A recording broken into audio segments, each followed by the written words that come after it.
Field marshal अपने घर चले जाएं, बहुत हो गया।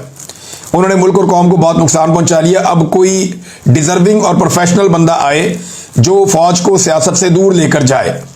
फील्ड मार्शल खुलकर सियासत कर रहे हैं, ये मईशत में दखलंदाजी दे रहे हैं, सियासत में दखलंदाजी कर रहे हैं, दाखिली और खारजी मामलात में दखलंदाजी कर रहे हैं। लिहाजा ये क्योंकि अपने आइन और अपने हलफ के मुताबिक नहीं चल रहे और इदारे की हजीमत और एक बदनामी का बायस बन रहे हैं, जो इमरान खान साहब बार बार कहते भी हैं। लिहाजा अब ये ओहदे से हट जाए और कोई दूसरा बंदा आए ताकि इदारा जो है वो बेहतरी से चल सके। अब मुल्क भर में अवाम एहतजाज कर रहे हों कि आसिम मुनीर घर जाए और इदारे को मजीद तबाह ना करें, तो इदारे को मजीद तबाही से बचाया जाए, अवामी नफरत से बचाया जाए। दुनिया भर में यही मुतालबा अगर गूंज रहा हो तो दबाव का लेवल क्या होगा? दबाव बहुत बढ़ सकता है।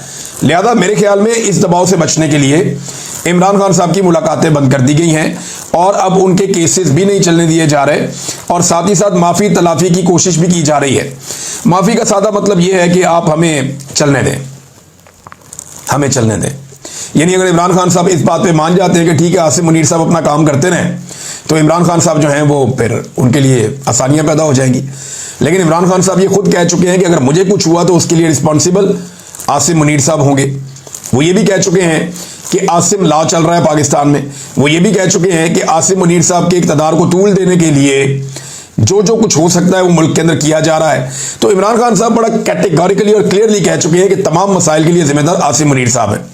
और अब इस वक्त महीना चल रहा है अगस्त का, बीच में महीने रह गए 2, सितंबर और अक्टूबर, और इनमें अगर पूरी दुनिया में और पाकिस्तान में ये तहरीक बहुत तेजी से बढ़ती है, इमरान खान साहब इसका ऐलान कर देते हैं कि जनाब हम ये चाहते हैं कि आर्मी चीफ तब्दील किया जाए, फौज बहुत ज्यादा पोलिटिसाइज हो रही है, और उसके सबूत में ये सुहेल वड़ाई साहब के कॉलम भी हैं, उसके सबूत में बहुत सारे टाउटों के बयानात भी हैं जो बार बार कहते हैं टाउट आके उनके बिहाफ पे आर्मी चीफ के या मिलिट्री एस्टेब्लिशमेंट के बिहाफ के ऊपर आके वो धमकियां लगाते हैं। और इसके अलावा कभी ताजिर, कभी कोई और, डोनाल्ड ट्रंप से मुलाकात, ये सारी चीजें जो हो रही हैं ये सियासत के अंदर मुदाखलत हैं जो फौज को नहीं करनी चाहिए।